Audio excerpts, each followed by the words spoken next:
Ako si Darwin Angeles, isa akong Vespa and Lambretta enthusiast. Nagsimula ako sa motor 1999, early 2000 when I was still in college. Kapitbahay ko kasi yung Lambretta and Vespa mechanic na yung famous na si Dong Montana at Eddie Manuel.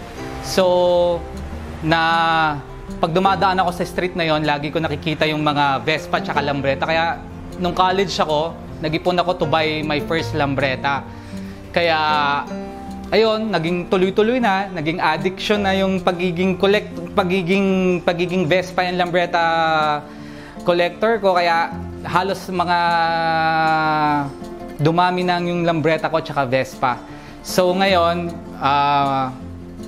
medyo marami-rami na rin sila. At ngayon, unti-unti ko na silang nabubuhay. At unti-unti ko na rin silang napapaandar.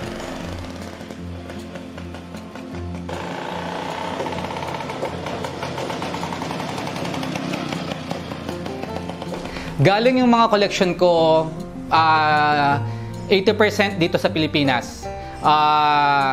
Talagang kasi galing akong abroad dati, pag umuwi ako, bumibili ako isa-isa.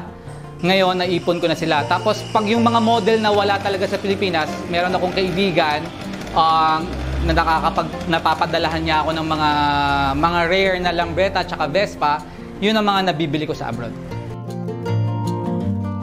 Bago ako mag-collect, talagang nag-ipon ako.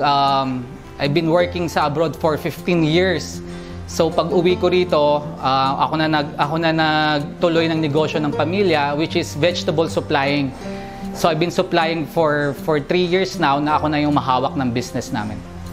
Now, little by little, nakikilala ka sa Vespa at sa Lambretta, people are coming to you para magpa-restore, magpagawa. Una-una, yung mga friends na nakikita yung mga gawa mo, little by little, nagkakaroon kami ng isang maliit na restoration shop, pero wala pang pangalan. Kasi bago pa lang kami, it's been 7 months or 8 months pa lang. Pero nakakagawa na rin kami ng mga projects na masasabing in A1 condition.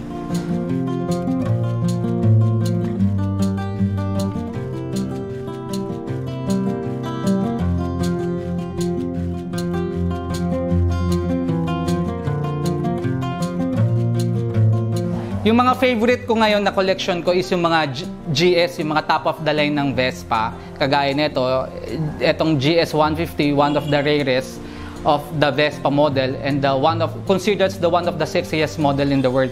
Kaya eto hino-hold on ko para kasi wala ka nang mabibili kahit sa abroad, mahal eh. Kahit dito sobrang mahal na siya. Ito naman is a Lambretta B 125 1948 in original paint condition na nabili ko sa Italy na pinadala sa akin ng kaibigan ko.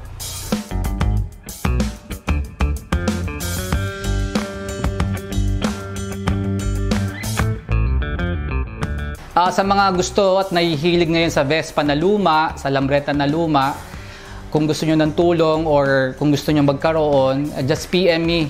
Kaya ko kayong tulungan with my friend Reynaldo Aranil na pwede tayong makagawa ng isang obra para sa inyo. At i-PM nyo lang ako kung gusto nyo magkaroon ng vintage Vespa or gusto nyo magpabuo ng kung anong gusto nyo classic na scooter. Just add me sa Darwin Angeles, message nyo lang ako doon. Tsaka RPA Works. Meron kaming page na kay Reynaldo Aranil na pwede sila mag-message din doon. Once again, this is Darwin Angeles, a Vespa and Lambretta enthusiast for All About Wheels Manila.